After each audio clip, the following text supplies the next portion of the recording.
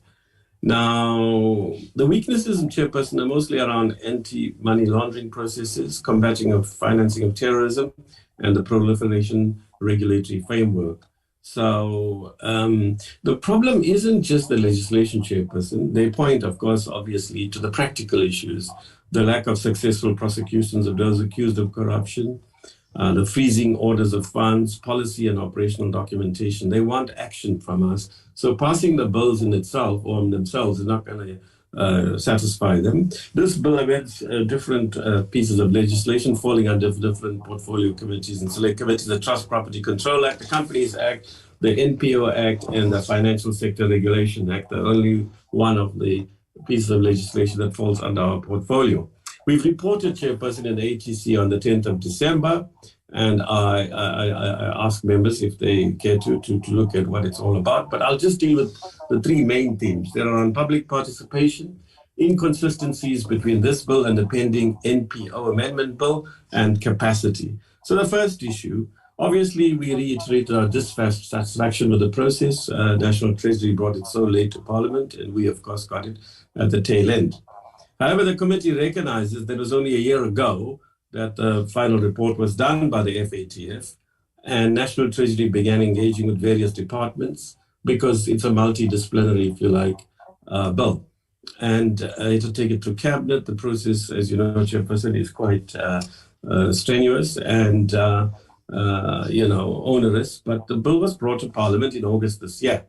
Now, the committee believes that ultimately, civil society stakeholders had more than enough time, Chairperson, to participate in the processing of the bill. And in fact, did so until the very day we voted on the bill. In fact, the day before we voted on the bill, that's last Friday, we got a further submission from a church organization and we invited them. We said, okay, come, you can be given 15 minutes tomorrow on Friday morning. We contacted the lawyer who wrote to us, but he's declined. He said, no, he just wants to know where the bill is. And we subsequently inserted their concerns into the report, and I shall be writing to them in the next 24 hours to inform them of what we did. But they were invited to speak. The committee even agreed to meet with the stakeholders 2 Saturdays ago in the afternoon. They wanted the whole of Sunday, but they declined. They said there was need for that. What is important, Chairperson, is to give the public adequate notice beforehand of a public meeting. But this alone, Chairperson, we submit doesn't determine the quality, value, or effect of public participation. It is the extent of participation in the processing of the bill after the formal date of a public hearing, how seriously a committee takes the views of civil society stakeholders, and the number of hours spent on a bill, among other considerations, that also determines the quality of public participation. And public participation in this bill began, in fact, with the National Assembly process on the 11th of October, and it went through to the Ncop process, which finally ended on the 10th, last Friday. There is no evidence to suggest, Chairperson, and it's quite important, that the quality of arguments presented by the stakeholders would have been any better had they been given more time to submit their initial presentations to the committee. When this was suggested to the stakeholders, they were asked by the Chairperson, do you think if you had more time, you would have provided a better set of arguments? There was no reply to that. In fact, overall, several of them in the chat section of the committee process said that, they are very satisfied, or at least satisfied with the process. We were quite happy to have them engage till the very last moment. And as I said, one of them certainly did. Now, most of the changes, in any case, made to the bill in the Ncop process emerged from the very submissions by the very same civil society stakeholders. So they significantly influenced the shape of the bill through the Ncop process, even if not all their proposals were accepted. And it also has to be stressed here, but it's not a Section 76 bill, it's a 75 bill. And it's through the Ncop process, Standing Committee on Finance in the NA, that the main shaping of this bill has to occur. Of course, there are special circumstances, as we all know, that have required the bill to be processed before Parliament ends this year. And so the time allocated also has to take that into account. A copy of this report, Chairperson, was also sent to civil society stakeholders for their comments, and they submitted 2 comments. So they had a stake also in shaping the report. Now, the point to stress is that the ability of participating civil society stakeholders to win the support for their proposals on policy and legislation that's before Parliament can't simply reside on technical arguments that they present to us. They also, to some extent, are shaped by their social weight. To what extent do they have support out there? How do they engage in creating public awareness of their cause or the issues that they feel strongly about? Do they send petitions? Do they do all sorts of mass activity? Do they have demonstrations and so on? Those are also things that influence the outcome of what happens in Parliament, what they do in social media and established media, pickets, mass demonstration. Those are also aspects of civil society activity that have shaped partly outcomes in parliamentary processes. Now, while the parliamentary committees need to take public participation seriously, Chairperson, and create space for the public, civil society stakeholders need to appreciate that ultimately it's the elected public representatives who make the final decisions. And while playing an active and influential part in shaping policies and legislation before Parliament, they cannot co-legislate or co-govern. So we're very aware of how acutely destructive it would be if we were to actually not pass this bill before the end of the year. Inconsistencies, the second issue between the NPO amendment bill that's coming next year, early next year, and our bill, that is being attended to. National Treasury gave their commitment. In fact, the Department of Social Development was before us. They also said that they are aligning their bill with what's here. So that matter has been addressed that concerned the civil society structures. Their own capacity, we all agree that there are serious concerns about whether we can implement this bill or not. And we agree with some of the things that NPO sector said. We agree also with some of the things that the opposition says. But we can't be fatalistic, Chairperson. We can't say, oh, we have no capacity, so let's not do it.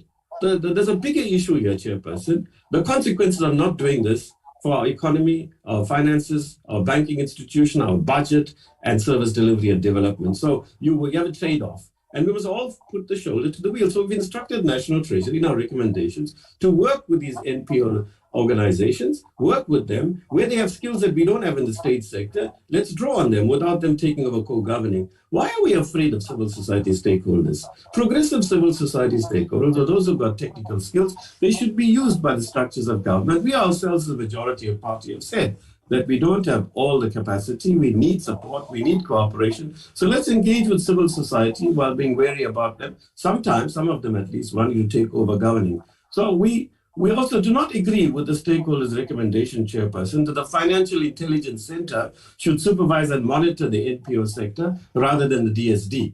The committee agrees that the FIC doesn't have the legislative capacity. And to conclude, Honorable Member. So thank you. On the matter of capacity, we agree that something has to be done. On the constitutionality of the bill, we agree that it's constitutionally sound. Our own legal services unit said it. On the matter of capacity, let's work together to get it done rather than whining and whinging. There are some things, Chairperson, finally, that require a national interest. If there's any bill that serves this entire country and all parties and all ideological and political specs of this one, it is deeply disappointing that even when it comes to a test like this, Chairperson, where we need unity like never before, there is a party or parties that are not happy with this bill and may oppose it, and that doesn't help our case with the FATF who's going to say, well, there are opposition parties that oppose it. Why can't we, for once, Chairperson, work together in the country's interest, in the people's interest across all our divides? Thank you, Chairperson. Thank you very much, Honorable Karim.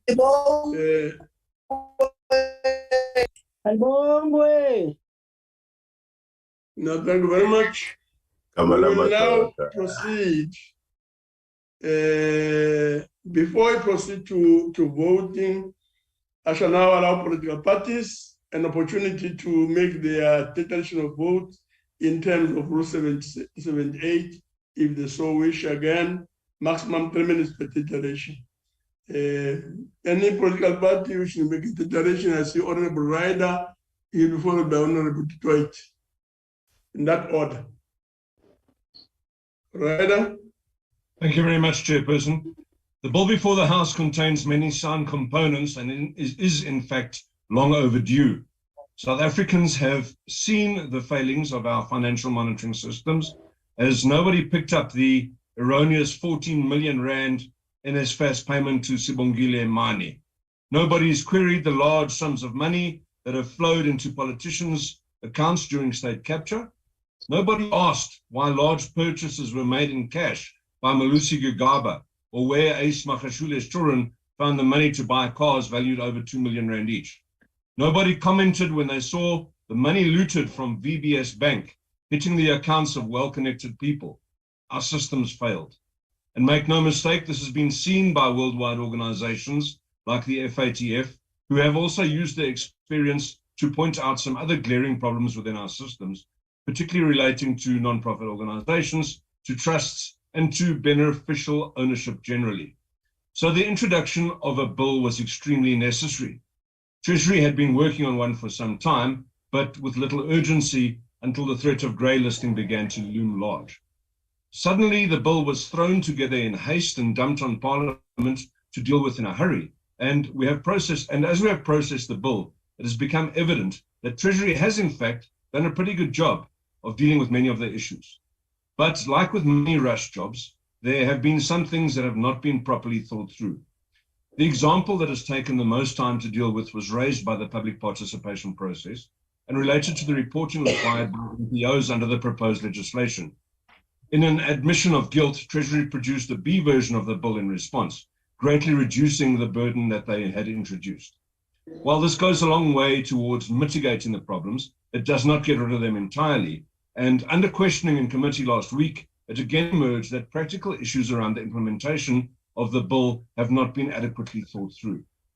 The committee has agreed that unintended consequences will need to be carefully monitored, and as part of the report have built in a regular review of the implementation of this bill. We agree that every effort must be made to try and avoid grey listing, but because it was left so late, we are likely to fall short of the mark. This bill is sadly transparent, as the difficulty with implementation will set us further back. Passing a bill that falls short will merely extend our grey stay. And on that basis, Chairperson, we cannot agree to passing the bill. No amount of time pressure should force us to pass bad legislation. Thank you, Chair. Thank you very much. We proceed to Honorable Dwight. Please be reminded that it's 3 minutes per iteration, 3 minutes. So please don't give a long speech and so on. It doesn't really help the process. Dwight. Thank you, Honorable Chair. Agbare voorsitter, ek sal definitief van die 3 minute gebruik maak. Ek beamoen my kollega Agbare Wessel se standpunt waarmee almal saamstem dat indien Suid-Afrika op die gryslys geplaas word, die effek daarvan verrekkende gevolge nie net vir handel in Suid-Afrika vir ons ekonomie nie, maar ook vir handel met ander lande sal hê. Die hartse realiteit, voorsitter, is dat indien hierdie wetgewing wat op kort kennis in ons skoot geval het vir verwerking en aanvaarding nadat die regering vooraf deeglik bewus was van die erns en die implikasies vir nie nakoming nie, wel vandag deur die huis aanvaar sou word, Suid-Afrika, volgens 'n verslag deur Business Leadership South Africa, steeds 'n 85% risiko loop om wel op die gryslys te eindig. Why, one may ask? Why, Chair, do we have the risk and the possibility to end up on the grey list at 85% as indicated by Business Leadership South Africa? The fact, Chair, is that past behavior predicts future behavior, and the ANC government's track record for implementing plans and following through on legislation is not good. In fact, if these bills are adopted today, this legislation, the Global Financial Action Task Team, FATF, would want to see implementation results by February in 2023. During the previous mutual evaluation undertaken in 2019, it was found that South Africa was partially compliant or non-compliant with 20 of the 40 FATF recommendations. 20 out of 40, Chair. Chair, how many of these failures were not only legislative shortcomings, but as a result of the weakness and the criminal justice system and the absence of prosecution of crimes of money laundering and terrorism and financing? Why does names like the Guptas, Shabir Shaikh, en Zuma come to mind? Geen wonder dat daar veral tydens die Zuma-tydperk en nou met meneer Ramaphosa soveel fokus geplaas word om bande met lande wat terrorisme in Suid-Afrika voor 1994 gefinansier het, te behou en skenkings aan hierdie lande te maak, of selfs daarop aan te dring dat Suid-Afrika deel van die Asiese infrastruktuurbeleggingsbank word voor 31 Desember 2022. Interessant, voorsitter. Slegs hierdie wetgewing sal nie voldoende wees om eerbare handel en anti-terrorisme wetgewing in Suid-Afrika te bewerkstellig nie. Solank wolfskaapwagter is, sal die lammers gewetenloos opgevreed word. Dankie, voorsitter. Thank you very much. Honorable Dwight Mletsane. Honorable Mletsane. Thank you, Chairperson. South Africa has long been a hub of international money laundering and terrorism financing for many years because government did not understand the complexities of illicit financial flows, base erosion, and profit shifting. It became clear that some in the governing party had not even heard of the phenomenon when the EFF raised the matter during a SONA debate in 2014. When the EFF made the submission to the Davis Tax Committee in 2016, we presented evidence from credible sources to demonstrate that South Africa and the African continent were losing billions of dollars in revenues through illicit flows, base erosion, and profit shifting. South Africa alone loses just under 90 billion every year. This is enough to fund the free, quality, and decolonized education. We know that those on the benches of the governing party are not interested in fixing this crisis because they are part of the problem. They know that the millions of dollars found in the mattresses and sofas of the president are part and parcel of illicit financial flows. Chairperson, in the basis of the bill is that we must tighten the anti-money laundering and combating terrorism financing laws because we are now part of the IMF, the Eastern and the Southern Africa Anti-Money Laundering Group, and the Financial Action Task Force. It is extremely misguided. The amendment in the bill ignores the elephant in the room. We need decisive, coherent, and clear legislation, starting with legislation to deal harshly with illicit financial flows. But we will not resolve the problems of money laundering and combating the terrorism financing, which remains sub-area of broader illicit financial flows activities, which clearly the prevention and combating of corruption activities is failing to deal with. We maintain that the presidency must institute, Chairperson, a judicial commission of inquiry in terms of Section 84 of the Constitution to look specifically into illicit financial flows since 1994. We support the bill. Thank you. I'm done, Chairperson. Are you sure? Okay. Yes, Chair. No, thank you very much. No, thank you very much. The next person is Honorable Mkiva. Honorable Mkiva. Thank you very much, Chairperson and honorable members. Chairperson, I think when bills are made and passed, the intention is to have a clear legislative mandate. And it is important for the honorable members not to always read a bill in isolation with a broader spectrum of what the framework of the Constitution provides. This bill is actually a very progressive bill if you look at it in detail. I think the issue which is being raised about time and the hastiness with which it was processed should not take us away from the ball in terms of the contents which are provided in the bill. There is no question, Chairperson, that this bill is progressive. And we must always be careful of undermining the experts. The Treasury Department has got a group of experts with experience over time. And therefore, if you look into the constitutionality of the bill, there's no question it's very sound, and it points exactly actually to the direction in which some of the opposition members are raising. It is not looking away. It is actually intended to confront that which they are also raising. The only issue that they are talking about, that there was a need for enough time, there was a need for more public consultation. We are in agreement that, of course, we would have loved a situation wherein there must have been maximize the question of ensuring that there is a broader consultation on the matter. But as the Honorable Karim says, that there is no empirical evidence which has been given to us that shows that if that time was even given, there would have been more contributions which we would have received, which would have actually changed the texture of what we have now.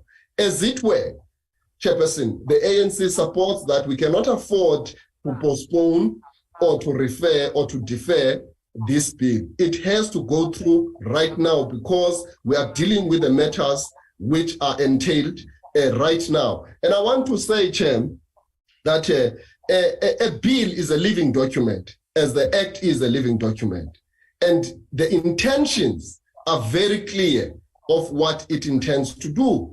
I think that's what we need to be focused on. And if there could be a need in future that it needs further enrichment and then strengthening, then that could be done at that given point. So the ANC has no doubt that this bill will help us in terms of pursuing our national interest, in the best interest of the aspirations of our people. Thank you very much, Chairperson. No, thank you very much. Honorable Mkiva. That takes us now to 1 minute being given to delegates outside the virtual platform to joining the House. That 1 minute starts now.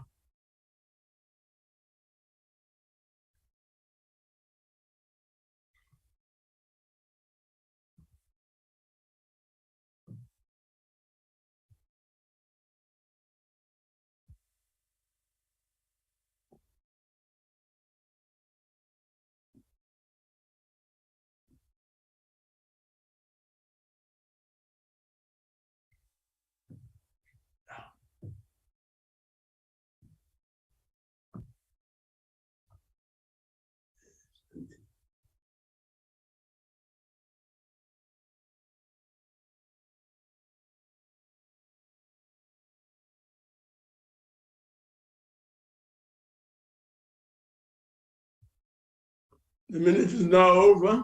Thank you very much. We will now proceed to voting on the question. And the question is that the bill be agreed to. That the bill be agreed to. Let's have all the delegates who are voting in favor raising their hands.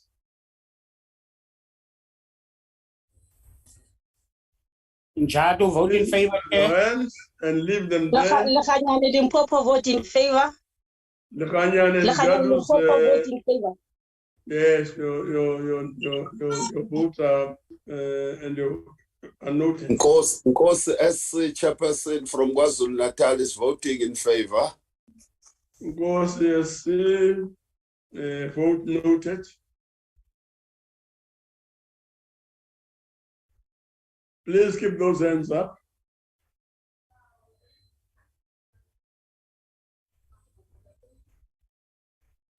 Masalela in Mpumalanga vote in favor. Please don't come in trips and traps. Noted.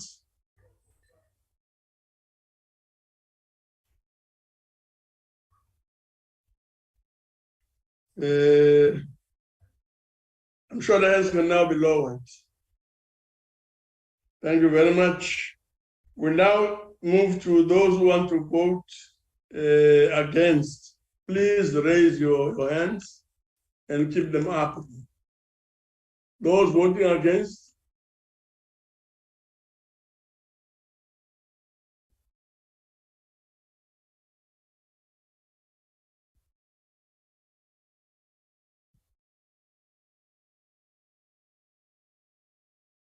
Please keep the hands up.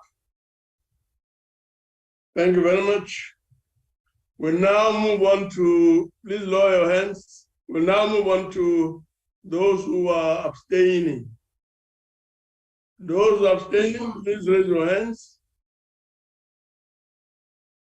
I see the hand is up. Thank you, Chairperson. I'm trying to lower it down. I'm trying to lower it down here. Okay, it's an old hand. I in favor. No, thank you very much. Lower it down. Hey, my ANC. Let's look at the results. Hi, Sugar. Yes, yes.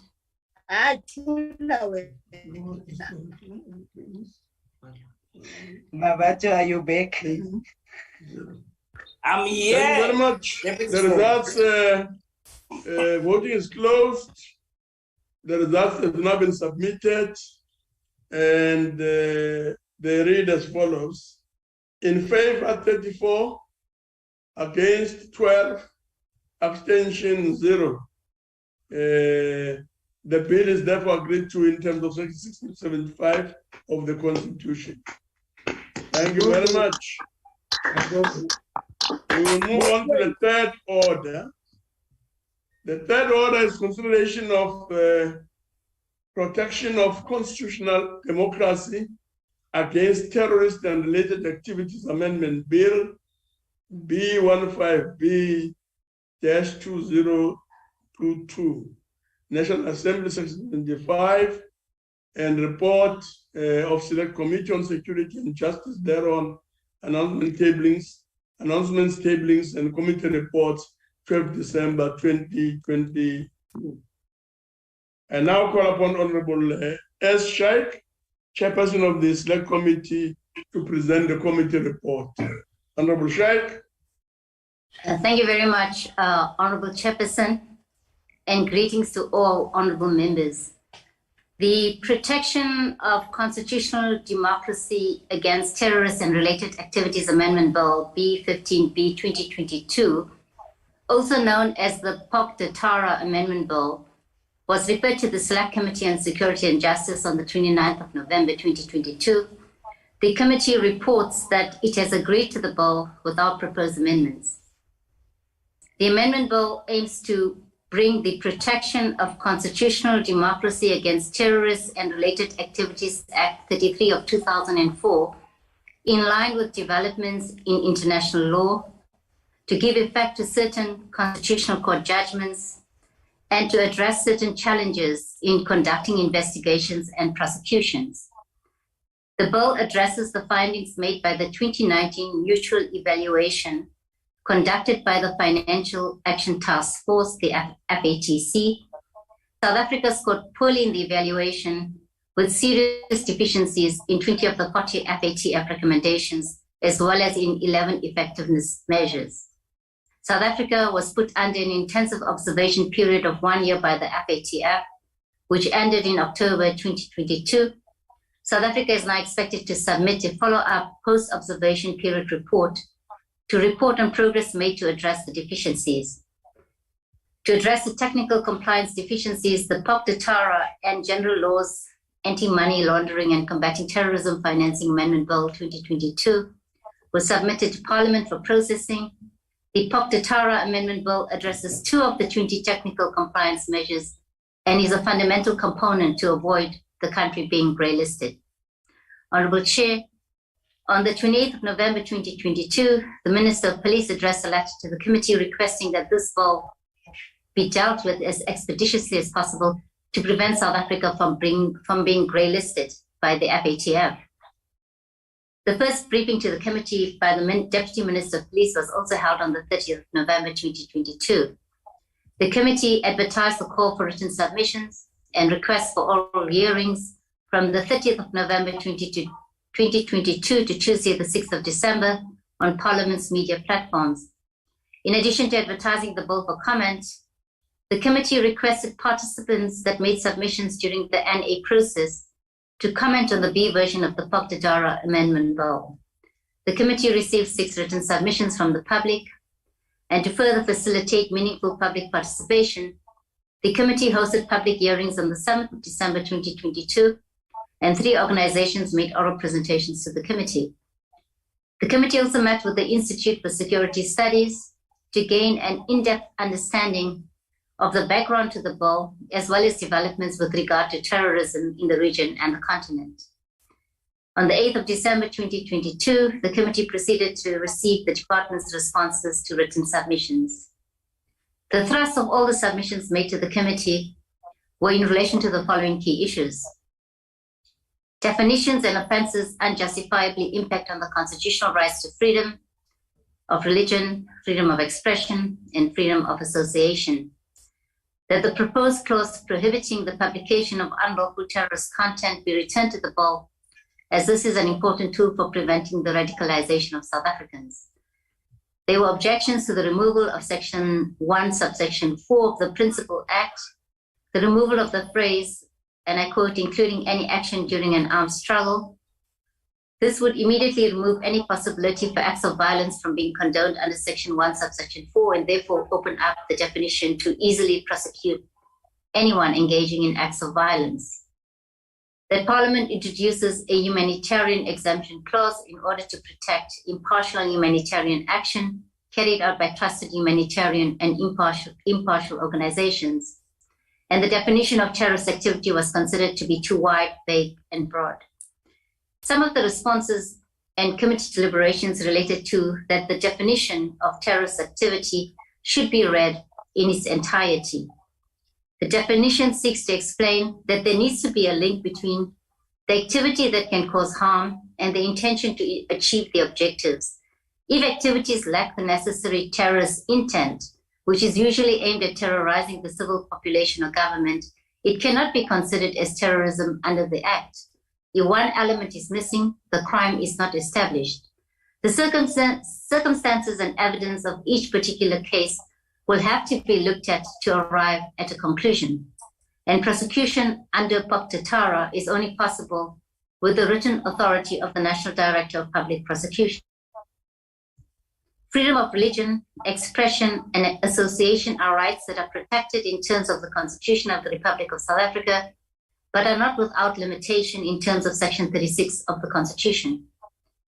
The wording, including any action during an armed struggle, means that these acts are excluded from the definition of terrorist activity and shall not be considered as a terrorist activity. The removal of Section 1, subsection 4 was to align the Principal Act to developments in international law since its adoption of, for example, the Geneva Conventions, and Additional Protocol 1 and 2, relating to the protection of victims of international and non-international armed conflicts, as well as a recommendation by the Mutual Evaluation Report of the FATF. Publications with terrorist-related content can be prosecuted within the current Act under Section 14. Organizations like the Red Cross renders humanitarian assistance to victims of armed conflicts, and these cannot remotely fall within the ambit of terrorism financing. Immunities are recognized for such organizations in terms of international law and exempted from having to testify in criminal proceedings of tribunals and domestic courts. The National Director for Public Prosecution must authorize all terrorism financing prosecutions, thus sufficiently safeguarding against any potential abuse. The bill addresses the recommendations of and guidance from oversight structures, especially from the 2018 report of the UN Counter-Terrorism Executive Directorate and the 2021 Mutual Assessment Report of the Eastern and Southern African Anti-Terrorism Group and the FATF. The Principal Act has to be brought in line with developments in international law as well as oversight by the courts. After due consideration of the submissions and the departmental responses to the submission, the committee was satisfied that the issues raised had been adequately addressed by the department, and the committee reached consensus on the bill, that the bill did not require further amendments. Honourable Chair, during the deliberations on this bill, the committee has been acutely aware of the dire consequences of South Africa potentially being grey-listed and the importance of processing this bill timeously. Amongst these consequences is that a country that does not remedy its deficiencies adequately risks being identified publicly by the FATF as a jurisdiction with strategic deficiencies. Such a public identification will have severe and adverse economic consequences for trade and transactions with other countries. The committee has therefore given all its time and attention to this bill, and we are grateful to the public for their comments and engagement on the bill. We are pleased that the bill is indeed a well thought out, effective piece of legislation that is in line with international laws and which will go a significant way in the prevention of terrorism to give effect to international instruments dealing with terrorist and related activities. Honourable Chair, the Select Committee on Security and Justice, having considered the Protection of Constitutional Democracy Against Terrorist and Related Activities Amendment Bill, P15B 2022, referred to it and classified by the JTM as a Section 75 bill, reports the bill without proposed amendments for the National Council of Provinces consideration. I thank you very much, Chaps. Thank you very much, Honorable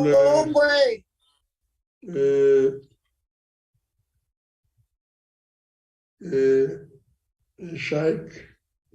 Thank you very much, Honorable Shaik. Let's move on to then proceeding to voting. I'll allow now, before we go to actual voting, an opportunity to members to make a declaration of vote in terms of Rule 78. 3 minutes per declaration.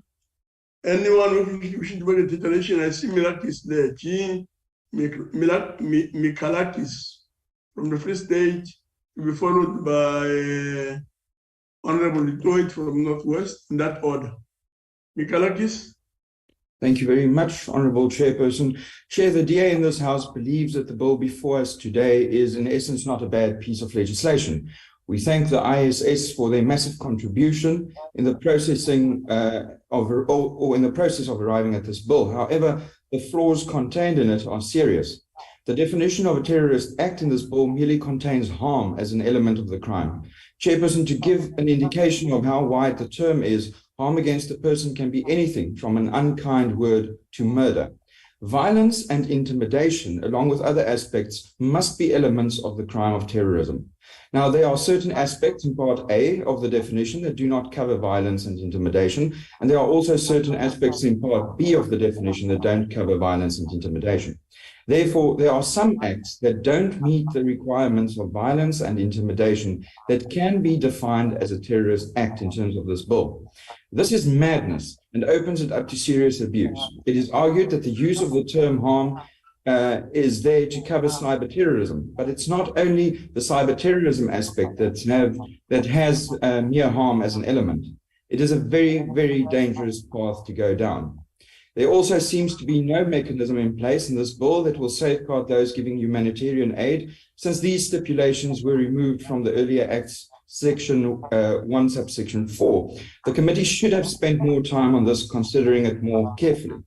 Finally, Chairperson, I warned at the beginning of the public hearings that the process should not be a rubber stamp exercise like the electoral amendment bill was. I still believe, despite the submissions from the department and the reassurance from the committee, that there was a deadline to stick to. This bill had to pass without amendments through the Ncop to prevent it going back to the NA at a record speed. Amendments to make it a better law had to be avoided at all costs, because the NA will not be extending their timeline and we would miss the train to avoid grey listing. This was the real reason why the bill is before us in the form it is today. I feel sorry for our chairperson for being placed under such pressure from the ANC every time.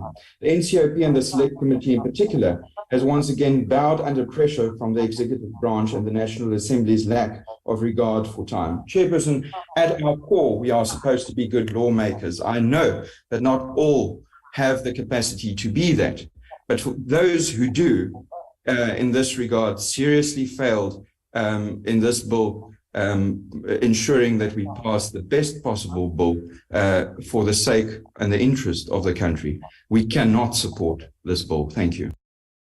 No, thank you very much. Honorable Dwight.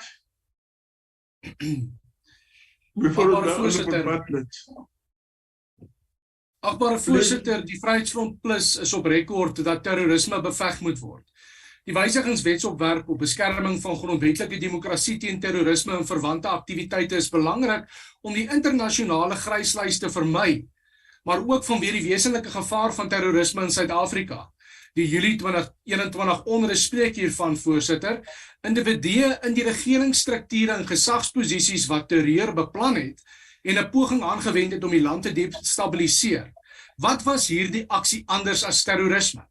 Die ANC-regering kan nie met sekere gedeeltes van hierdie wetgewing vertrou word nie, en in die lig van die huidige politieke situasie in Suid-Afrika, aangesien hierdie wetgewing as 'n politieke wapen gebruik kan word om oppositiepartye en die burger in persoon of vergroepering in die land te teiken.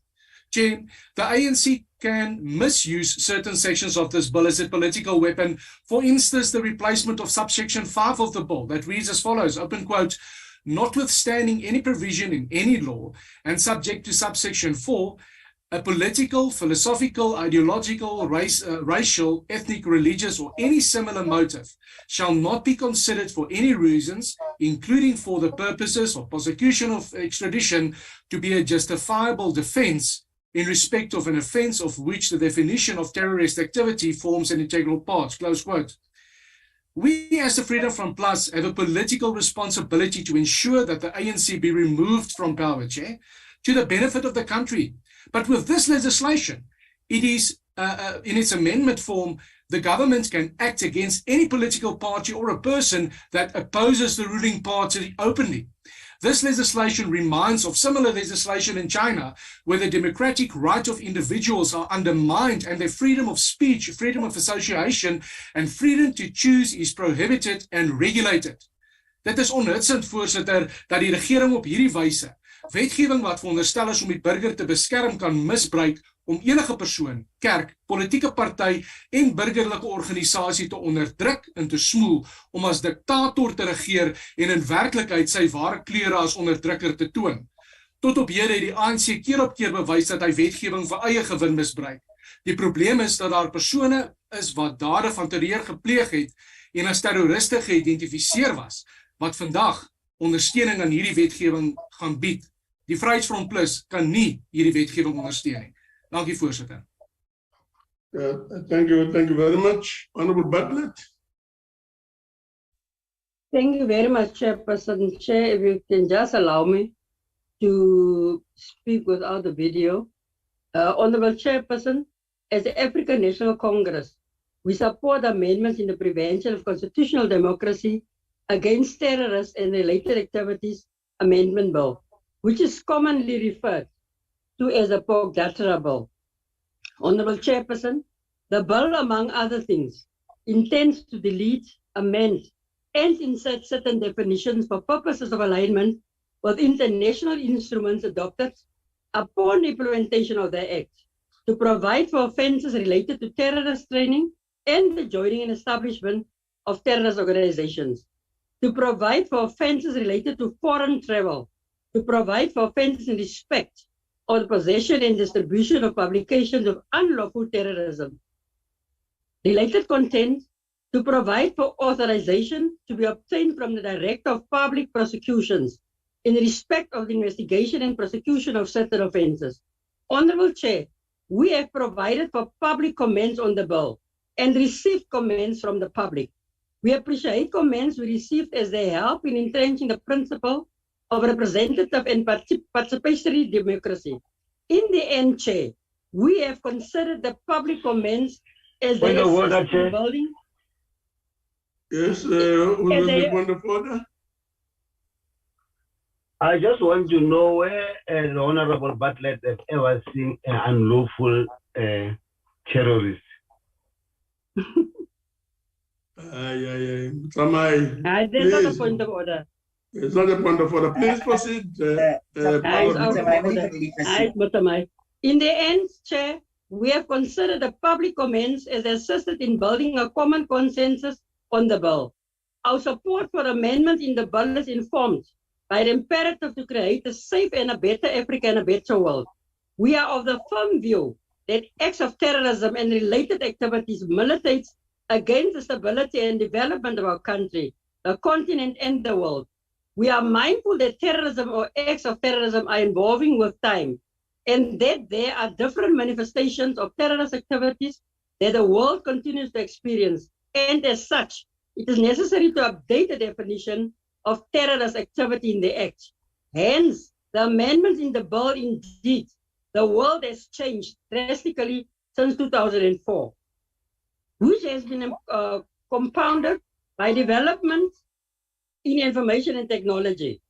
Honourable Chair, the image and integrity of our country among the communities of nations will be harmed if we do not act decisively and on time on combating acts of terrorism within and outside our country. The protection of the integrity of our country will go a long way in safeguarding the confidence and trust that nations of the world have on our country. We cannot afford to be a country that terrorists and terrorist organizations identify as their base to further their illegal activities. Once again, Honourable Chairperson, the ANC supports the Prevention of Constitutional Democracy Against Terrorists and Related Activities Amendment Bill. I thank the Honourable Chair. Thank you very much, Honourable Bartlett. Thank you very much. We will now have take 15 seconds, Honourable delegates, to include and ensure all of the delegates who are outside the video platform to join the House. 15 minutes, 15 seconds starts now. 15 seconds.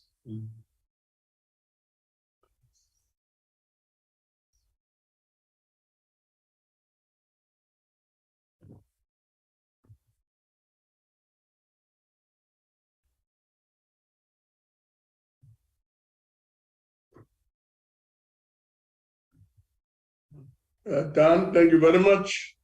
We will now proceed to voting on the question.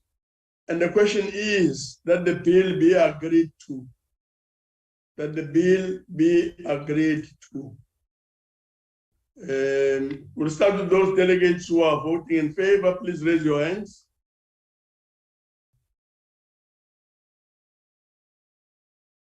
Njadu support, Chair. Njadu supports. Honorable Zulu from KwaZulu-Natal supports, Chair. Honorable Zulu supports. Honorable Chair. Honorable Keleku from the Eastern Cape supports. Yeah, those hands are noted.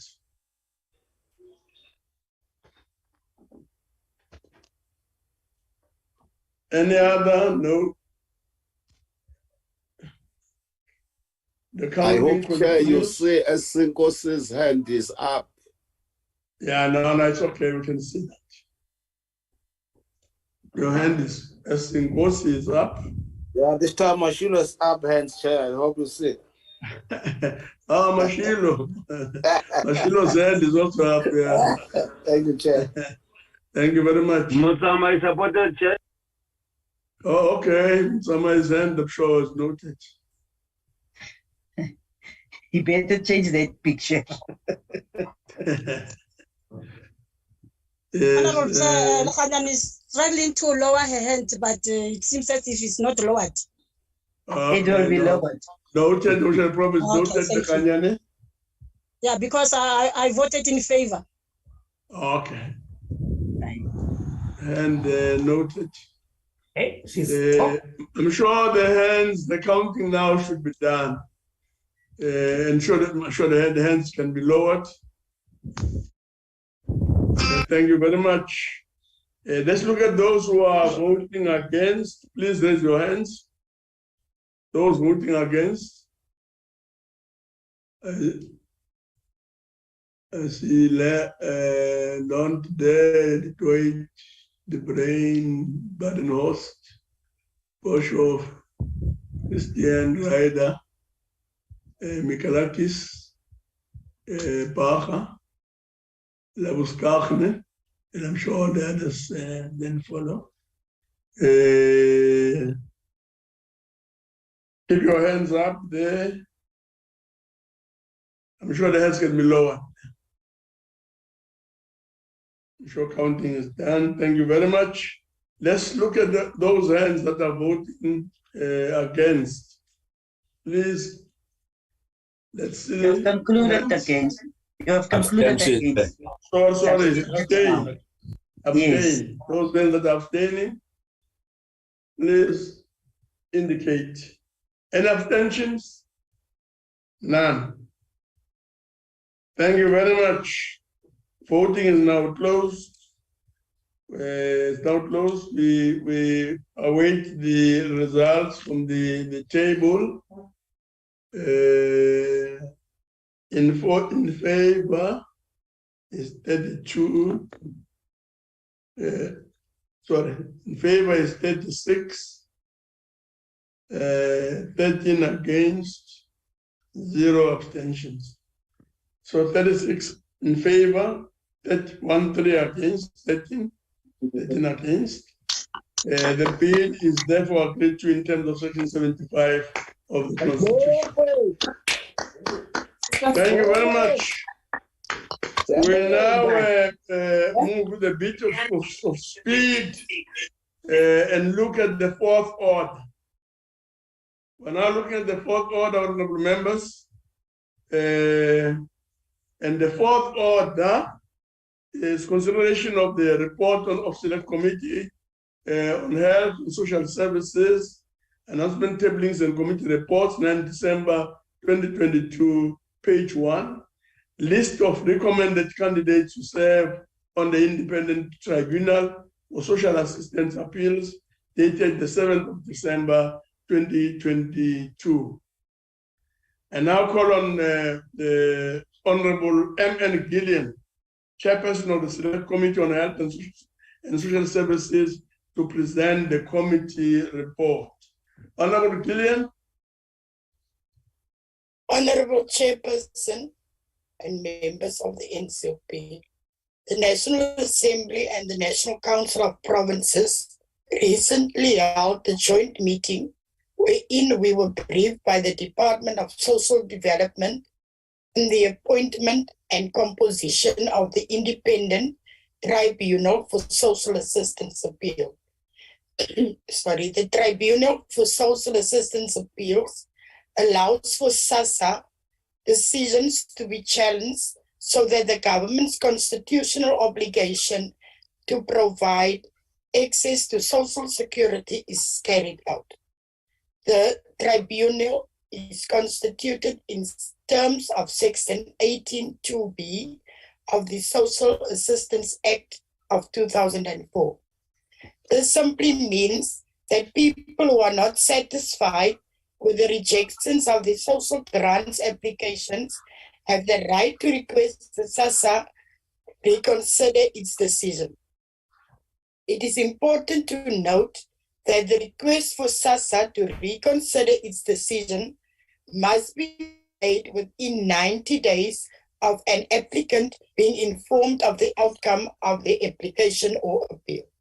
Currently, the department reports that for the period 1st April to 30 September 2022, SASSA received 981,562 grant applications, of which 887,628 were approved. During the same period, the tribunal received a total number of 2,591 appeal applications. In this regard, as parliamentary committees, we will ensure that the department adjudicates the appeals within the stipulated 90 days. In its presentation to Parliament, the department indicated that due to direct access now provided to appellants, the number of appeals received by the tribunal increased significantly from an average of 150 to 750 per month based on the appeals received since implementation of the Social Assistance Amendment Act. The department indicated that a total of 14 medical practitioners and 20 legal practitioners are accordingly recommended for appointment as members of the independent tribunal. Parliament therefore welcomes the appointment of the qualified 14 medical practitioners and 20 legal practitioners recommended qualified persons to serve in the independent tribunal for social assistance appeal. I thank you, Chair. Thank you very much, Honorable Gillian. We will now proceed to the question. The question is that before we proceed to voting, I shall allow provinces to make their declarations of vote in terms of Rule 86 if they so wish. Again, maximum 3 minutes per declaration. Any province wishing to make a declaration? None. Thank you very much. We shall now proceed to voting on the question, and the question is that the report be adopted. And now call on the provinces to cast their votes, and when called upon, heads of delegation must indicate whether they vote in favor, against, or abstain. We shall do so in alphabetical order, starting with the Eastern Cape. Eastern Cape. Thank you, Chair. Eastern Cape vote in favor of the report. Thank you very much. Eastern Cape votes in favor. Thank you very much. Free State. Free State vote in favor, Chairperson. Free State vote in favor. Gauteng. Gauteng in favor, Chairperson. Gauteng vote in favor. KwaZulu-Natal. KwaZulu-Natal yaweseka umbiko sihlalo. KwaZulu-Natal supports the report. Limpopo. Limpopo support the report, Honorable Chairperson. Limpopo supports the report. Thank you very much. Mpumalanga. Mpumalanga vote in favor, Honorable Chairperson. Mpumalanga supports the report. Thank you very much. Northern Cape. Northern Cape supports the report, Honorable Chairperson. Northern Cape supports the report. Northwest. Northwest support the report, Honorable Chair. Northwest supports the report. Western Cape. Western Cape supports the report. The Western Cape supports the report. Thank you very much. Voting is now closed. We await the report from the table.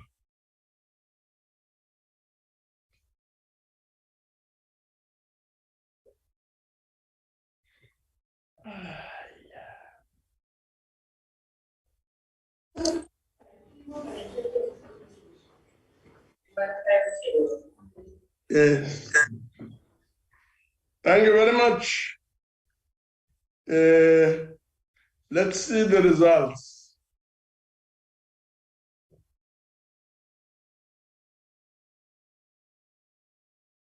Awaiting the results.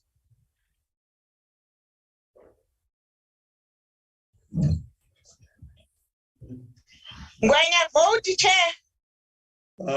Cast will vote. The provinces.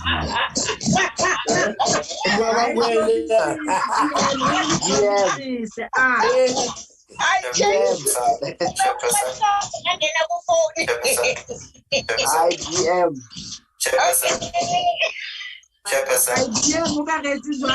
Yes. All 9 provinces. Yes, I'm waiting, yes. Chairperson has called the provinces to vote. All 9 provinces to vote. Yes. No, sorry for that. In fact, the voting has gone very smooth, as we have all noted. 9 provinces out of 9 have voted in favor. And that being the case, the report is adopted in accordance with the section 65 of the Constitution. Thank you very much. Sorry for that lapse. We'll now move to the last part of our program for today. I now hand over to the relevant person who is assisting with the sharing of this item. I don't know whether it's Honorable Lucas. Yes, Chair. Yes, Honorable Lucas, please proceed. Thank you very much, Chairperson. Honorable delegates, we are now coming to the last item on the order paper. That is the farewell speeches. And I will now call on the Honorable Amos Masondo, Chairperson of the Ncop, to start the farewell speeches. Over to you, Chairperson. No, thank you very much, Honorable Lucas, and greetings once again to all the members.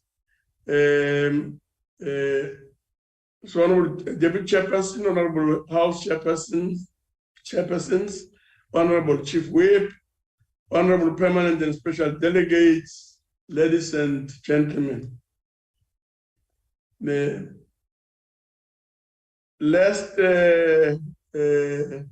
I somewhat failed to do so at the end of this short address.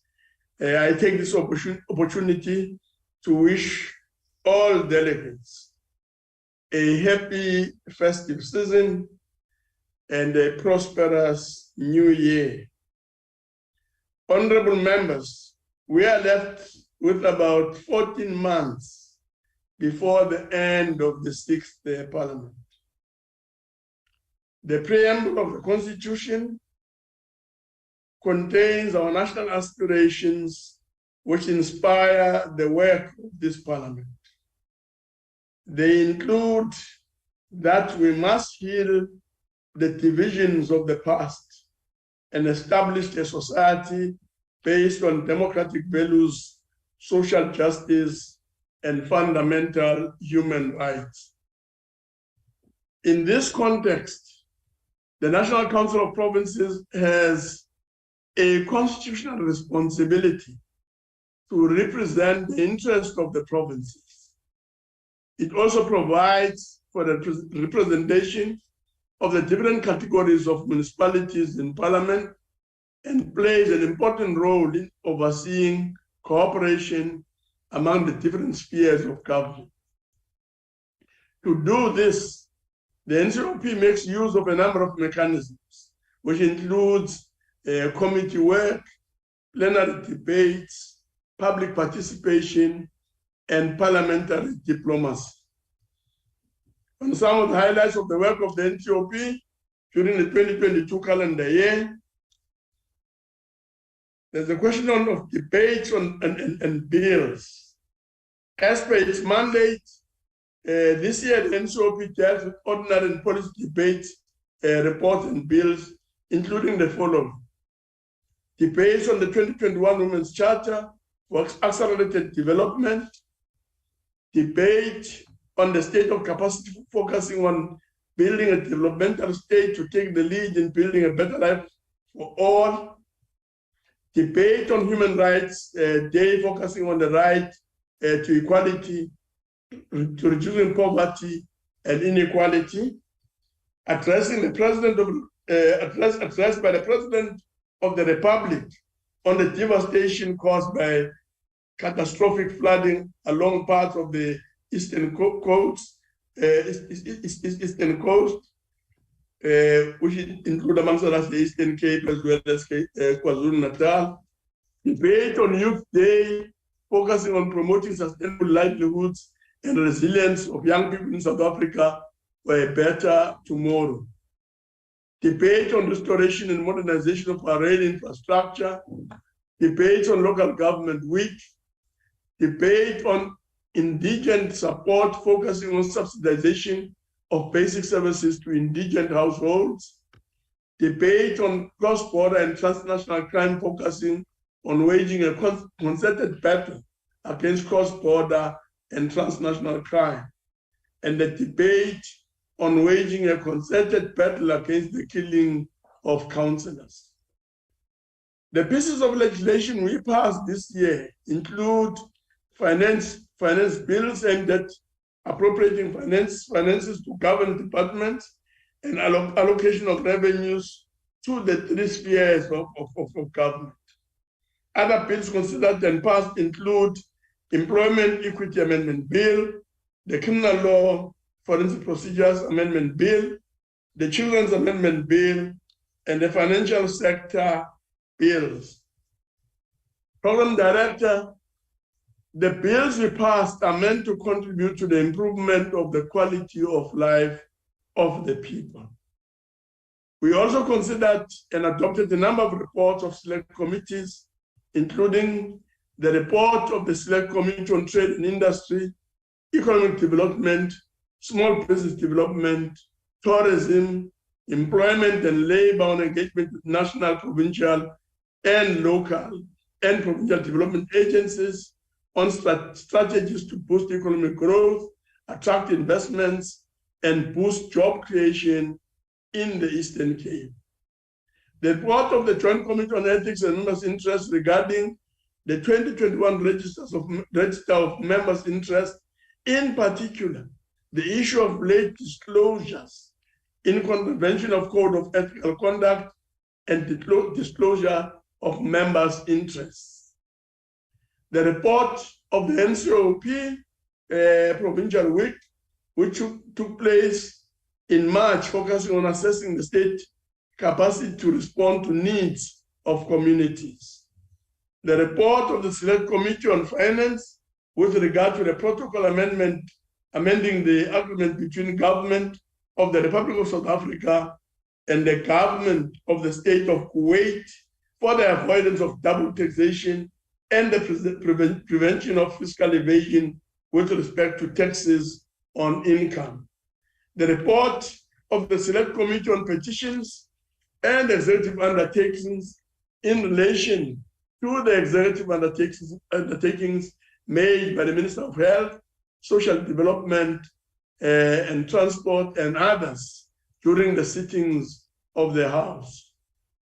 The report of Select Committee on Cooperative Governance and Traditional Affairs, Water, Sanitation, and Human Settlements relating to the withdrawal of interventions issued in terms of Section 131B of the Constitution in the Maluti, Apofung, and Mafube local municipalities.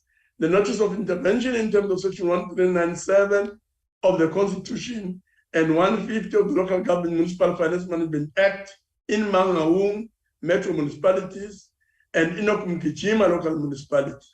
The notice of Section 1391C regarding Litsobo, a local municipality, in an attempt to support the observance and adherence to the principle of cooperative government and intergovernmental relations as articulated in the Constitution.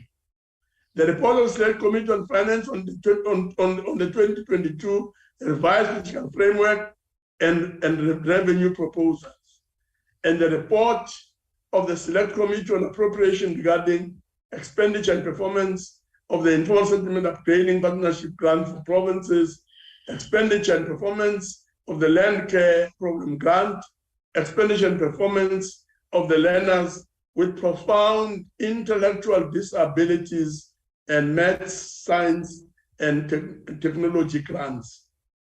We also received notice of written statements in terms of Section 106 of the Municipal Systems Act in relation to Mukari, Emalahleni, Mkondo, and Dr. Pixley Gaisakasebe local municipalities, and on the progress on investigations in the Tlabeng and Muhukari local municipalities.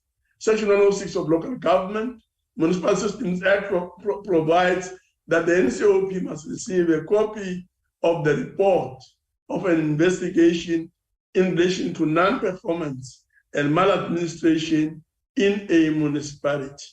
These reports should go a long way in helping us to promote good governance. On House resolutions, a total of 21 resolutions were adopted by the NCOP and communicated to relevant ministers. We continue, Program Director, to follow these up through the Office of the Secretary of the NCOP. Executive responses to the House resolutions are critical to the enhancement of oversight and accountability. On ministerial briefings, we convened a number of ministerial briefing sessions, including the following: on police, focusing on progress in addressing crime and building a coordinated approach to crime prevention and control; on water and sanitation, focusing on progress in eradicating the gaps in the provision of water and sanitation; on human settlements, focusing on progress in developing integrated and sustainable human settlements; on illegal mining, focusing on measures to wage a concerted battle against illegal mining, the Zamazamas, as we all know and are familiar with; and on the township economy and industries, focusing on measures to unlock the full potential of the township economy and or industries. On international agreements and participation, a total of 4 international agreements were considered and adopted by the Council, including the protocol to the African Charter on Human and People's Rights on the rights of persons with disabilities in Africa in terms of Section 2312 of the Constitution. Our delegations undertook 2 international trips, namely the 60th African, Caribbean, and Pacific European Union Parliamentary Assembly in France, where the delegation expressed its position with respect to the conflicts across the world and called for the promotion of dialogue and mediation through peaceful means. And 2, the study tour to the second house of the Namibian Parliament to engage on, among other things, institutional arrangements that have been instituted to guide the role of whips in assisting the National Council there in the implementation of its mandate. On public involvement, with lifting of the restrictive measures necessitated by the fight against COVID-19 pandemic, we improved people involvement in the processes of the NCOP through the work of the committees, Women's Charter report back sessions, and other engagements.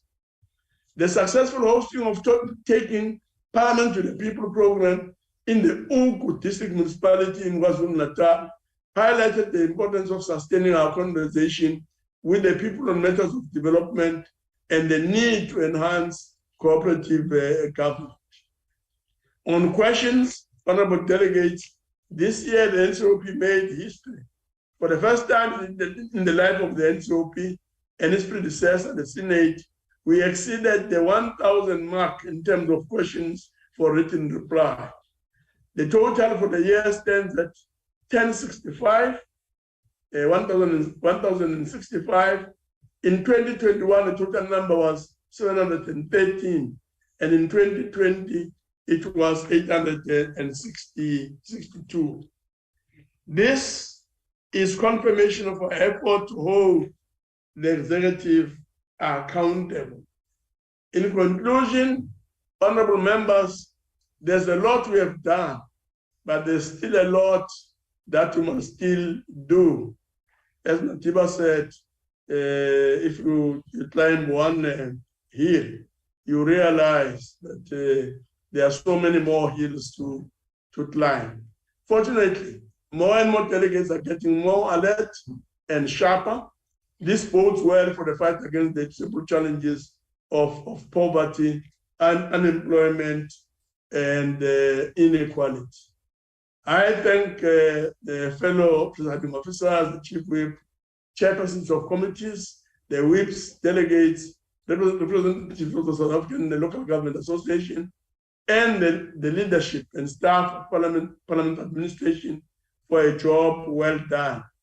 We made it in spite of the fire that threatened to really deliver negative impact on our work at the beginning of the year. Let me also take this opportunity to extend condolences to the Secretary of Parliament for the loss of his mother on behalf of the National Council of Provinces. We say, may her soul rest in peace, and may the STP and the family find strength during this difficult and trying time and period. Once again, honorable members, I wish you all a joyous festive period, and please ensure that you have a safe travel around our beautiful country at this time of the year. So let's ensure that we arrive safe and we drive in a way that ensures maximum safety for all our citizens and our people. Thank you very much. Thank you, Chairperson. Thank you very much, Chairperson. Thank you, Honorable Member. Can we now call on Honorable Mabatu? Thank you so much. Makause to continue with the debate. Mabatu. Thank you, Deputy Chairperson of the Council. Deputy Chair, we bid farewell at the backdrop of yet another year where the poor and working class are facing exceptionally difficult time in South Africa. The year 2022 marks a year where our people had to deal with a series of events which dramatically changed the conditions of our people, many of which are still unfolding. And today, Deputy Chair, it is unfortunately not possible to list all the challenges faced, as it would take us the entire recess period to do so. But what comes to mind, Deputy Chair, is how Black people and yet another year stuck in high levels of crime, poverty, and unemployment.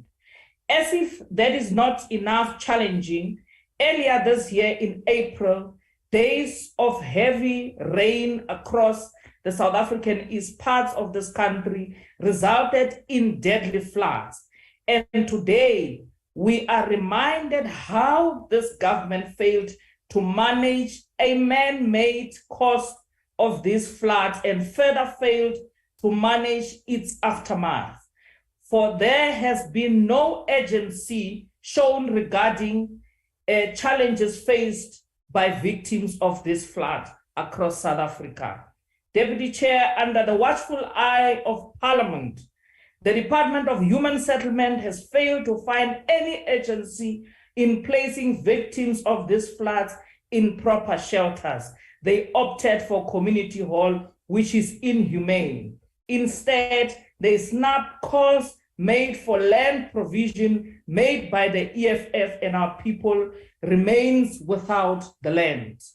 Deputy Chair, the scourge of gender-based violence also remains a challenge, as the rate at which women and children are abused in this country, violated and killed remains unacceptable.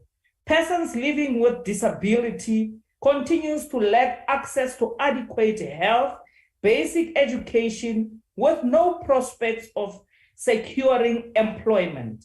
And the past couple of years, Deputy Chair, has been a dramatic reversal of the gains made in the fight against HIV and AIDS in South Africa, with increases the number of new infections.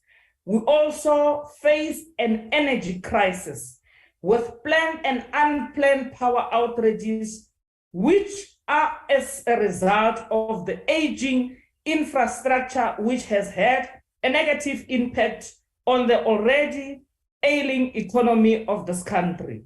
Reports of corruptions amongst government officials remains our lived reality, with ANC top officials undermining state institutions at every turn. We've had a battle of massive backlog in infrastructure, which is a common theme across all South African municipalities, undermining any ability to deliver on their developmental mandate. Deputy Chair, our roads in this country remains pothole filled, simply because there is no capacity and political will to deal with the problem of the ailing road infrastructure. The head of state, Mr. Cyril Ramaphosa, has still not taken any belief step against cadre deployment. Instead, he sleeps on mattresses filled with dollars on his Pala farms, while South Africans continue to be unemployed, continue to die of hunger, continue to die of illnesses that were supposed to be prevented even before they could reach that stage.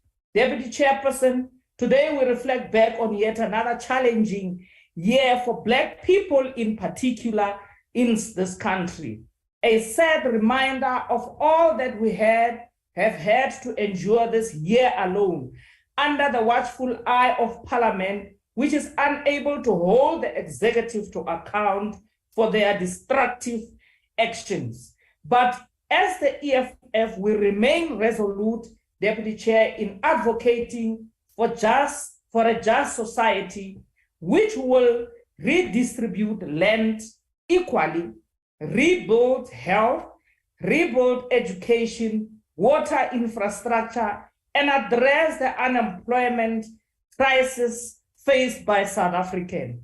Our wish as we close this year is for members of Parliament to grow conscious and do better in terms of making this Parliament accountable to the people of South Africa.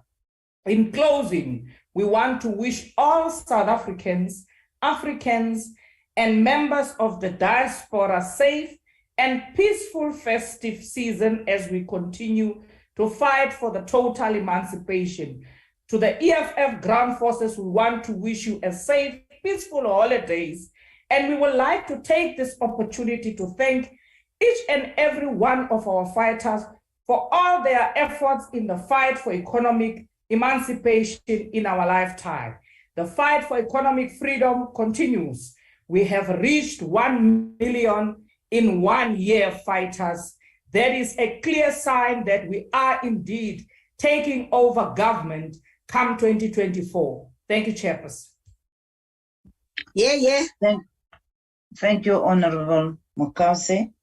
We will now call on the Honorable SF Dutoy of the Freedom Front Plus to continue with the speeches. Dankie, agbare voorsitter. Na die verlore jare van 2020 en 2021 het die sogenaamde hersteljaar 2022 gekom en gegaan. Ons het almal vanjaar hoogte en laagtepunte beleef, die leesstoele van geliefdes, wat die afgelope 3 jaar in die dood afgestaan is, het sy weens COVID, motorvoertuigongelukke, die swak toestand in infrastruktuur of misdaad, herinner ons dat ons die tyd moet uitkoop met geliefdes. We look back at a year in which the committee personnel, researchers and assistants excelled in preparing meetings and supporting members in effectively doing their oversight role.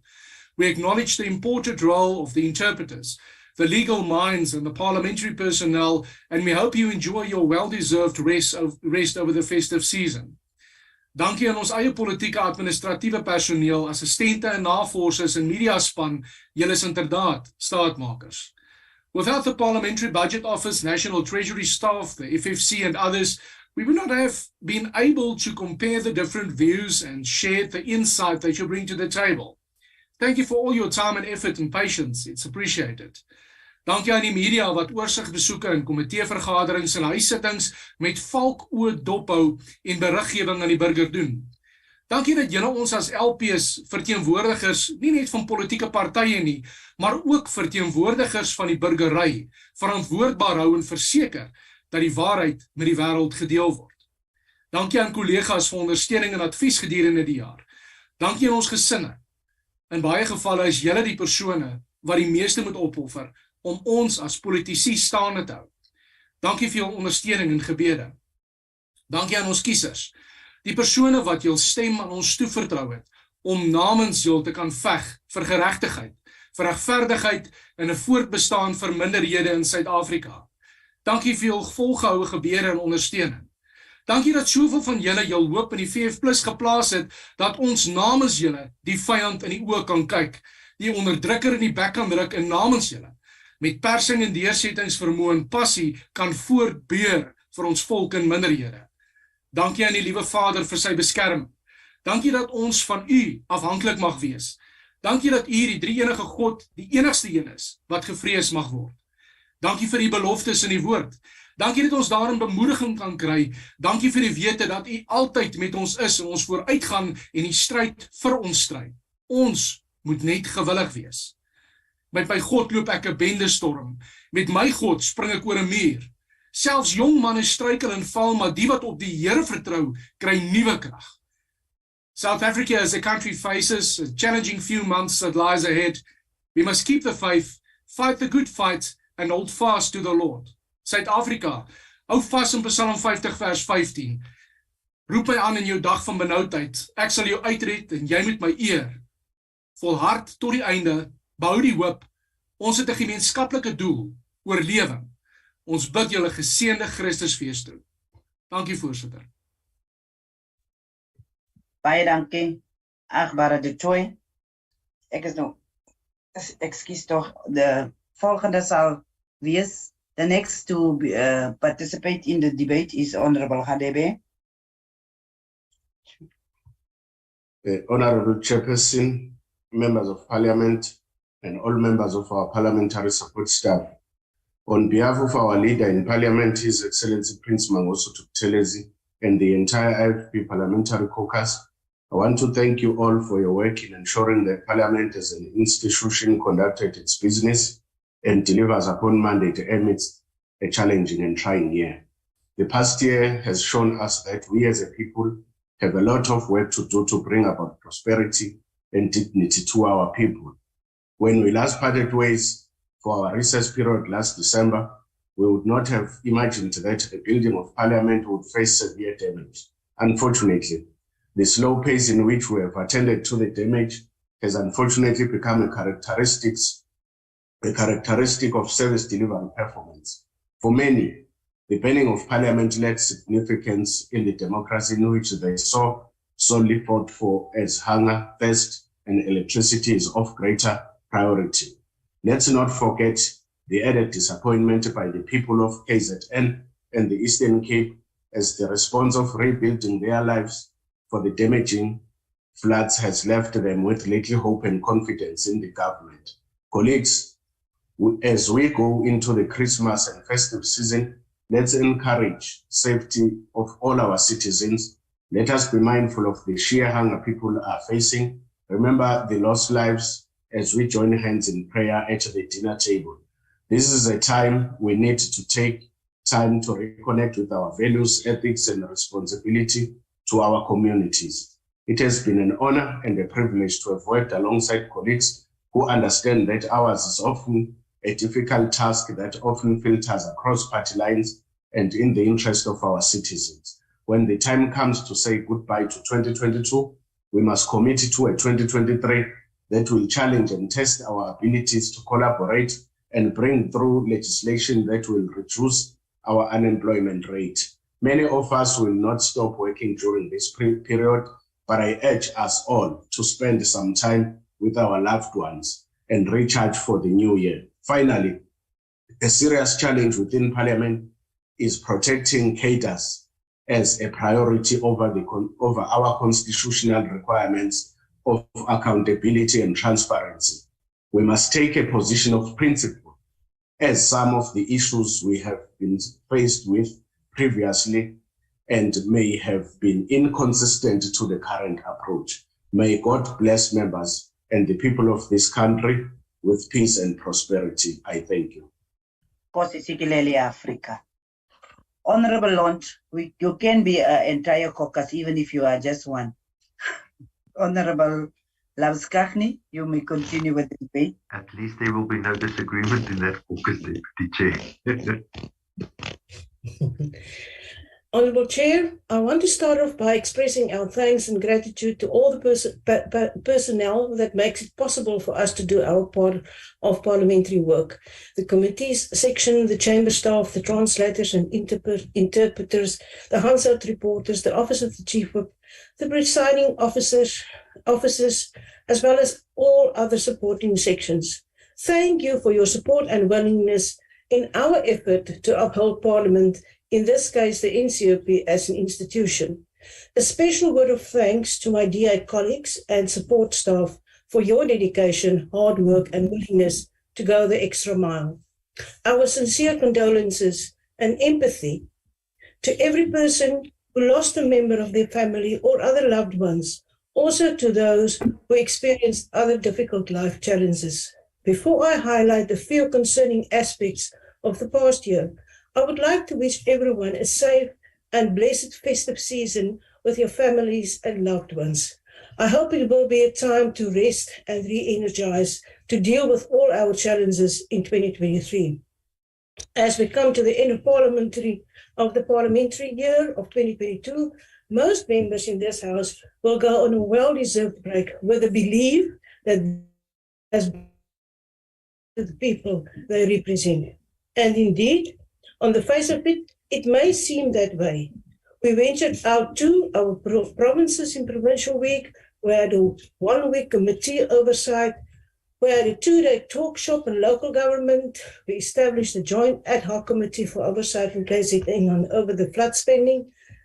We had a number of interventions that has been dealt with, and we listened to the people of the Yuga district about their issues on taking Parliament to the people. And their issues, which were many, and many promises were made to rectify them, as we do every year.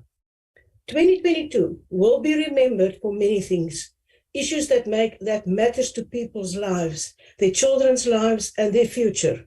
The issue for the majority of people in our country is to fight a daily life of poverty, to find a job, to put food on the table, to build a family life with dignity and opportunity. Issues mandated by the Constitution that should be the focus of Parliament, including the Ncop. Unfortunately, with the amount of failures of the ruling party, most of the programs and initiatives to address these issues are what they are: plans and promises with no urgency and political will to implement them. The DA understands the importance of implementation and honest evaluation thereof. It is the most crucial factor that can change people's lives for the better, and that is what happens where we govern. So while we go on a well-deserved break, we cannot hide the truth that, for instance, the residents of Yugo will this festive season wonder when all those promises made on taking Parliament to the people come to fruition. If only the residents could drink promises, or if 15 years of turnaround strategies could erase stage 6 load shedding, or the SASSA and Postbank ongoing fiasco, or the looming grey listing, to mention only a few.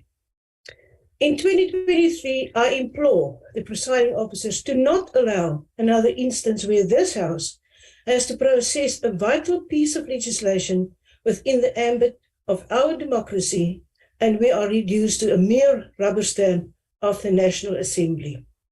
It cannot be allowed that this House is pressurized to process a bill within 1 month with the magnitude of the Electoral Amendment Bill or the Anti-Money Laundering and Combating Terrorism Financing Bill, or the Protection of Constitutional Democracy Against Terrorist and Related Activities Amendment Bill. Since November this year, this House resolved Rule 2181, which provides inter alia that the consideration of a bill may not commence before at least 3 working days have elapsed since the committee report was tabled. This was done 4 times, namely on the 23rd, 29th of November, as well as on the 6th December and today. I cannot begin to understand how this House can follow its legislative mandate fully with proper public participation and experts' evaluation within 1 month. I am aware that this might not be seen as a fault of our presiding officers. But you see, again, this is where we differ. It is clear that the majority in this House actually do not really believe in accountability. And that is the reason why they will believe that it's not their fault. But strong leaders need to stand up, get their hands dirty, and fight from time to time. Our presiding officers need to clearly lay down the law to their NI colleagues, providing them with clear deadlines to meet. It cannot be that this House be reduced to a mere rubber stamp due to the failures and sidestepping of accountability of leadership. But then again, it seems there's a trickle-down effect from the highest office in this country. And we have not forgotten that this year's questions session to the President was deferred, and we expect the President, if he's still in the position next year, to come to this August House twice to fulfill his duties to this House. And we expect the presiding officers to ensure this occurs. I would be remiss if I didn't acknowledge the push by the House and some of us in the Whippery for the return to the chamber of the Ncop in a physical capacity. It is imperative that we do not stop with this progress now, and that next year we return to a state of pre-COVID sittings. In conclusion, I would like to thank not only those in my party benches, but those in this House who have worked tirelessly to bring about effective change within your provinces. We should not forget that we do serve the people first, and instances like our visit to the Yuga district, where we have to hold the executive to account in delivering the basic services to our citizens, or we have failed in our mandate. I would like to end off with a quote by Winston Churchill. I quote, "However beautiful the strategy, you should occasionally look at the results," close quote. I thank you. Thank you, Honorable Abskachne. We will now call on the Honorable S.J. Mohai, Chief Whip of the Ncop, to conclude the farewell speeches. Chairperson, I've been asked to stand in for the Chief Whip, Mohai, who's busy with other important state business. Honorable Deputy Chair, honorable members, distinguished special delegates, fellow South Africans, ladies and gentlemen. As we mark the end of the year 2022, we do so cognizant of its significance in the political calendar of our country and in the international body politic. It is a year that marks the 110th anniversary of the African National Congress, the oldest premier liberation movement of the people against colonialism and racism in Africa, and equality, peace, and justice amongst the nations of the world. Indeed, it is with a sense of inspiration that we once more, despite the prophets of doom who have written countless obituaries of this movement, it will assemble in its 55th National Conference in the next few days. A conference whose deliberations and outcomes will reshape the political landscape, not only in South Africa, but the entire African continent and the global community. Our strategic task of renewal and unity continue to demonstrate day by day the accumulated experience over 110 years to self-correct, self-invent, and claim our rightful position as a trusted movement of the people in the battle of ideas for building a national democratic society. Deputy Chairperson, as we look at this year, which marks the 28th year anniversary of our Constitution, we look back with great sense of pride and confidence of a better future for all, that ours is not a vision for its own sake, but a unifying vision that enjoys legitimacy and the confidence of the democratic majority. More than ever before, and more of our people across different sectors continue to demonstrate loyalty in our Constitution and its institutions, especially the judiciary as the final arbiter of the resolution of disputes.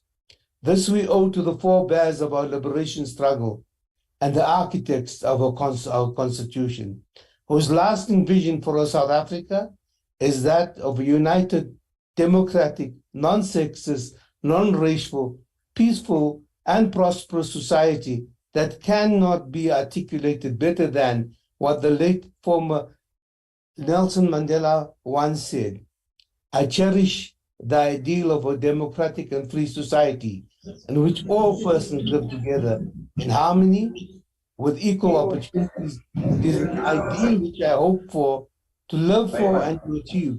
But if it needs be, it's an ideal for which I am prepared to die for. Honorable Chairperson, I am sure we will agree that the year under review was one of the most trying and defining in the history and the evolution of our democracy. Never before has our resilience as a nation been put to a greater test by the global outbreak of COVID-19 pandemic. The electricity crisis that continued to disrupt the economic recovery and reconstruction, and the terrible scourge of gender-based violence. We take pride in the fact that despite the human and socio-economic devastation of these challenges, our people and government never lost hope in the resilience. We congratulate our law enforcement agencies for increased capacity to investigate, to arrest, and successfully prosecute those who have committed heinous crimes against our women and girl children, as evidenced by the increasing official statistics.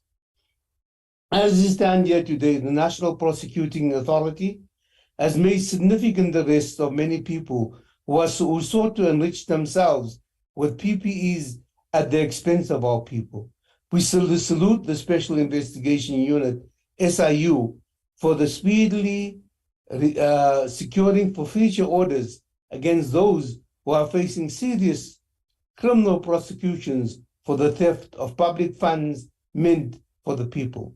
Chairperson, just like the COVID-19 pandemic and GBV, the current persisting enemy is the energy crisis in South Africa that knows no color, class, religious faith, or gender.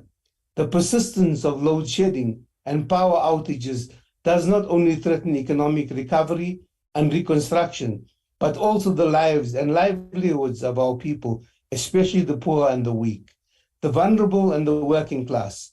Whilst in a consensus that the crisis continues to face ESCOM is mainly structural and historical, new evidence is emerging that points to the existence of sophisticated criminality by organized syndicates whose criminal machinations include, amongst others, the theft and destruction of critical electrical infrastructure, the procurement of low-quality coal by greedy officials who connive with criminal syndicates, and other forms of internal and external sabotage. Deputy Chairperson, one of our own leading members of the African National Congress Committee, Comrade Joel Nisetyenji, once pointed out that those who have benefited and disrupted from the revenue streams of corruption, the state capture will not accept the disruption of this revenue stream by lying down. The killing of whistleblowers and different forms of sabotage are calculated moves by corrupt patronage networks and defense of their revenue streams. We must reaffirm our call on the law enforcement agencies to intensify different political, ideological, cultural, and religious spectrums to step up mass campaigns against corruption, gender-based violence, and crime.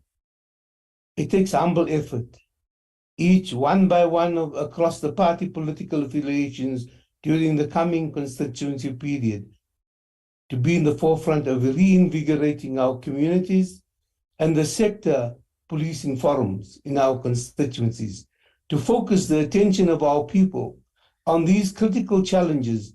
We must identify hotspots for GBV and other acts of crime and ensure that people and the police take appropriate measures to ensure the safety and security of all our people, especially women and girl children. Deputy Chairperson, on this note, allow me to take this opportunity to first thank the Chairperson of the NCOP. I would also like to thank yourself, the Honorable Deputy Chairperson of the NCOP, the chairpersons and provincial whips, the select committee chairpersons and party whips for your individual and collective wisdom in providing leadership to this critical institution of our democracy. The collegiality which we have endured is born, amongst others, the free flow of ideas which have entrenched not only mutual trust, but cooperation in elevating national interest above narrow partisan interest. One thing we can collectively pride ourselves for, it was not easy in a multi-party democracy which has been given a political voice to everyone, irrespective of the discomfort that sometimes comes with some voices. Deputy Chairperson, to borrow from an old dictum of military science, the mantle of honor for victory in any war does not belong to the generals, but the line troops who quench their thirst not on golden jugs, but with their blood, sweat, and tears in the muddy and thorny battle trenches. It is for this Honorable Chairperson that on my behalf, and indeed we must all take this opportunity with humility to confer honor of strides, of success of honorable members in this August House for their undisrupted focus on the task of discharging the core mandate of this August House. Honorable members, I know that you may not appreciate how every effort and sacrifices that you have made in pursuance of the strategic task of this House have been so valuable. There is no better word to express my feelings about how I derived inspiration from the dedication and hard work and selflessness from most of you. My last word is to the Secretary of the NCOP, Advocate Pindela, and the administration at all levels under the stewardship of the Secretary of Parliament. I'm sure that you and your team will appreciate the roughness, the space, and the space born out of the enormity and the urgency of the task that we have to discharge. It is such that allows us to pause and say, thank you for your continued sterling technical support and guidance daily to our work. Deputy Chairperson, allow me to conclude by expressing my appreciation for the support and the staff of the Office of the Leader of Government Business for their tireless support and dedication. We are confident that this festive season will be on its own a retreat to refill, re-energize, and renew ourselves for the great tasks ahead in 2023. Let us enjoy to the fullest with our families. I wish all of you safe journeys back home and other holidays. Happy Christmas and a prosperous New Year. I thank you. I do this on behalf of the Chief Whip, the Honorable Mogai. Thank you very much, Deputy Chairperson. Malibongwe. Thank you, Chair. Thank you very much. Thank you, Honorable Tango. Thank you, Ambassador. Members. Thank you, honorable members, and thank you, Honorable Dangor, on behalf of the Chief Whip. Let me just also add my voice to the voices of those that expressed appreciation to particularly Advocate Pindela and the total administration under his leadership, but also to my co-presiding officers for the way we could cooperate to make sure that we steer the ship. Weaknesses will always be there, but we are addressing it as a collective. And also to all our colleagues, thank you very much. I think in spite of whatever, the Ncop succeeded in actually achieving a very high standard, and also to maintain that high standard of making sure that we address issues, that we follow our programs consistently. And I would agree that we must strive to see how we can have physical meetings coming next year. But in conclusion, allow me to wish all of you a blessed festive season, but also a Merry Christmas, and may we return, God willing, in 2023, more invigorated and ready to perform the task that we have been elected for. Having said that, honorable delegates, that concludes the business of the day. Travel safely. Vir die Afrikaanse mense, kom veilig aan en kom veilig terug. Thank you very much. The House is adjourned. Malibongwe. Recording stopped. Malibongwe.